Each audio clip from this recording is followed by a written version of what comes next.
General, si Captain Rivaeros, kanina si Attorney Harold Hospicio, yung aming chairman sa Luzon.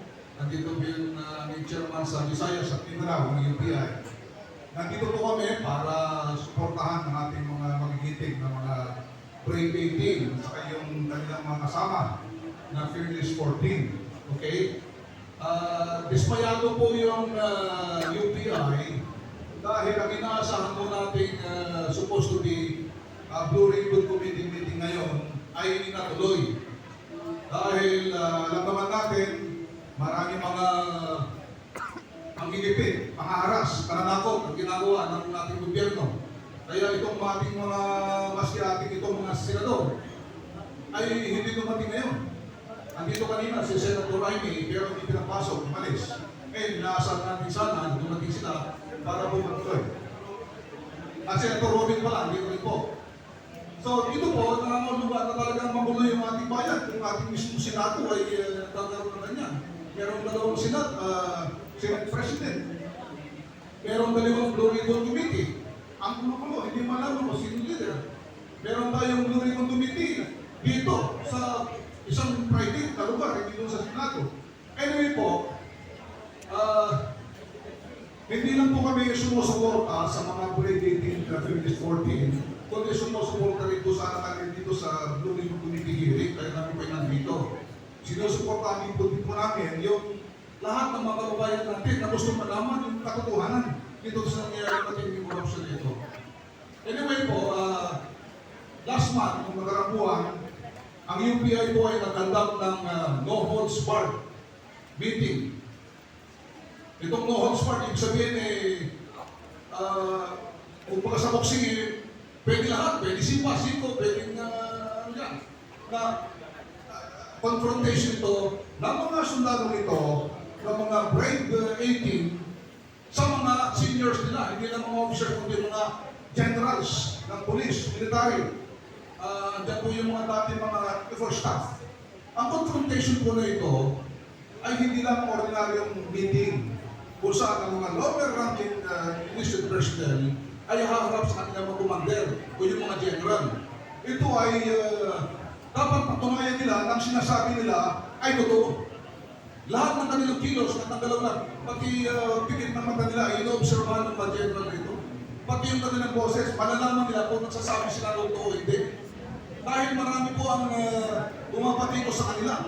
Marami po ang naglalapag sinasabi nila mga dishonorable soldiers. Pero hindi po. Dishonorable soldiers, ang sabi nga niya ng baligod, hindi ibig sabihin ng dishonorable, at ay moral ng mga soldado na yan.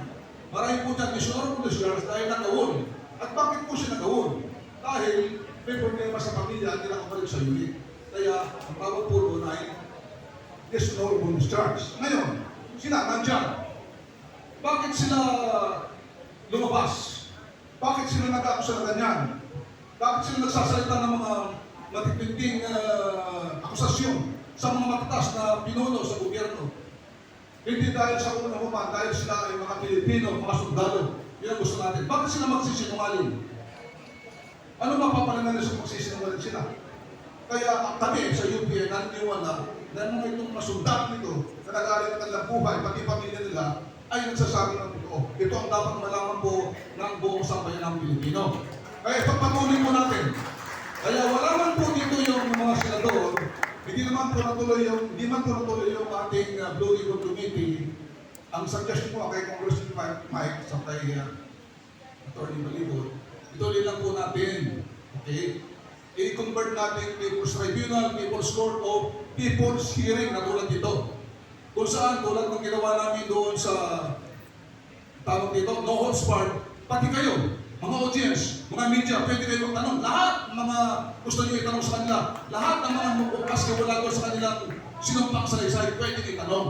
At sila, nakahanda sila, tulad ng ginawa nila doon sa no holds barred, sila ay manindigan po nila lahat ng mga nakita nila yung personal na experience nila at lahat po ng kanilang mga sinabi. Yun naman po. So maghanda po kayo kung sino man po ang gusto mong tanong mamaya, bibigyan po namin kayo ng nakaton. Maraming salamat po. Thank you. Thank you, General Fokis.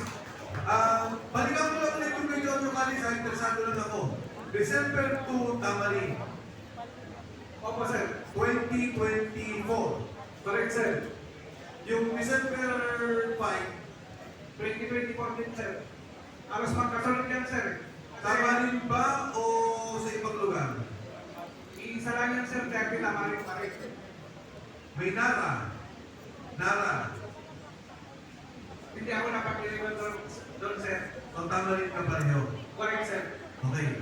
Sino sa inyo ang may hawak o may nakitang legend dito sa mga nangyayaring dinidiran? Sino? Hindi natin kailangan ilabas. Basta may legend na nakita o hawak. Meron? Card.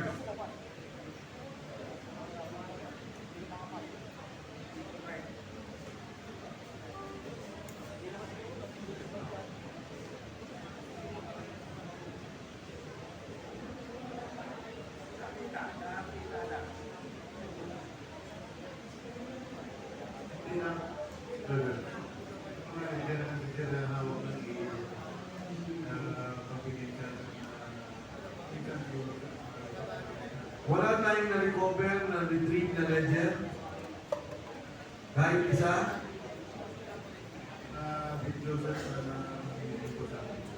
Legend? Wala. Yung libro, notebook. Dito. Dahil sumunod ka. Hindi naman kailangan pakita. Tinatanong mo lang kung meron tayong hawak.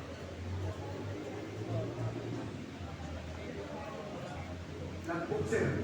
Logbook. Nag-book mga in-out na mga sasakyan. In and out na sasakyan. Okay na yun. Basta kapit niyo yun. Nandiyan na yun. Diba? Yung sa ledger. Card. Wala? Wala na? Attorney Levy.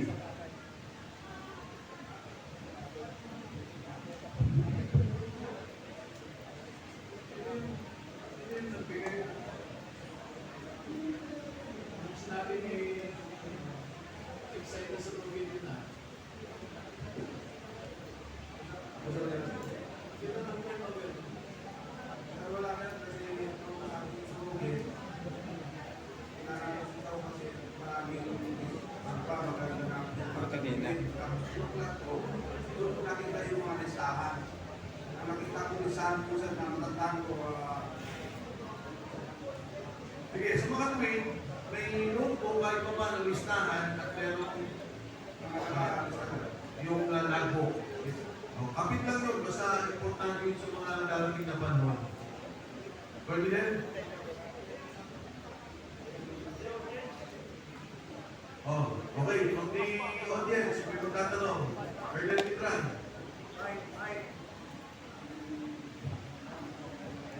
Okay, kanina pa tayo nagtatanong. Ang tinatanong natin kung sila yung mga ipon. Ang hindi natin nagtatanong kung paano natin ipagtanggol itong mga sundalong ito. Ang gusto ko sana itanong kanina,